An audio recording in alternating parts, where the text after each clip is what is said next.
ಆಗಿದೆ. ನಿಮ್ಗೆ ತಿನ್ನಬೇಕು ಅನಿಸ್ತಿದೆಯಾ? ಹೇಗೆ ಮಾಡೋದು ನೋಡೋಣ.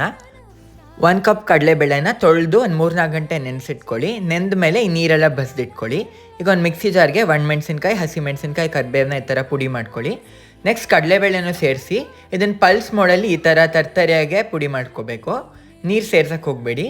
ನೆಕ್ಸ್ಟ್ ಇದಕ್ಕೆ ಕಾಯಿ ತುರಿ, ಹಸಿಮೆಣಸಿನ್ಕಾಯಿ, ಕೊತ್ತಂಬರಿ ಸೊಪ್ಪು, ಹೆಚ್ಚಿರೋ ಸಬ್ಸಿಗೆ ಸೊಪ್ಪು ಸ್ವಲ್ಪ ಜಾಸ್ತಿನೇ ಹಾಕಿ ಇದಕ್ಕೆ ಸ್ವಲ್ಪ ಅಕ್ಕಿ ಹಿಟ್ಟು ಬೈಂಡಿಂಗಿಗೆ ಮತ್ತು ರುಚಿಗೆ ತಕ್ಕಷ್ಟು ಉಪ್ಪು ಹಾಕ್ಕೊಳ್ಳಿ. ಬೇಕಾದ್ರೆ ಈರುಳ್ಳಿನ ಸೇರಿಸ್ಕೋಬೋದು. ಇದನ್ನು ಚೆನ್ನಾಗಿ ಮಿಕ್ಸ್ ಮಾಡ್ಕೊಳ್ಳಿ. ನೀರು ಅವಶ್ಯಕತೆ ಇಲ್ಲ. ಈಗ ನೋಡಿ ಈ ಥರ ಉಂಡೆ ಕಟ್ಟಿದ್ರೆ ಉಂಡೆ ಬರಬೇಕು, ಆವಾಗ ಹಿಟ್ಟು ರೆಡಿಯಾಗಿದೆ. ಈಗ ಸ್ವಲ್ಪ ಎಣ್ಣೆ ಕಾಯಿಗೆ ಇಟ್ಕೊಳ್ಳಿ ಮೀಡಿಯಮ್ ಫ್ಲೇಮಲ್ಲಿ. ಒಂದು ಸಣ್ಣ ಉಂಡೆ ಆಂಬೂಡೆ ಹಿಟ್ಟು ತೊಗೊಂಡು ಈ ಥರ ಕೈಯಲ್ಲಿ ಪ್ರೆಸ್ ಮಾಡ್ಕೊಳ್ಳಿ. ನೀವು ಈ ಥರ ಬೆಟ್ಟಿನ ಗುರ್ತು ಬರೋ ಥರ ಮಾಡಿಕೊಂಡ್ರೆ ಅಲ್ಲೆಲ್ಲ ಗರ್ಗರಿಯಾಗಿರುತ್ತೆ, ಅದಕ್ಕೆ ಈ ಥರ ಮಾಡೋದು. ಒಂದೊಂದೇ ಥರ ಹಾಕಿ ಹೊಂಬಣ್ಣ ಬರೋವರೆಗೂ 2 ಕಡೆ ಮಗ್ಚಿ ಕರಿಬೇಕು.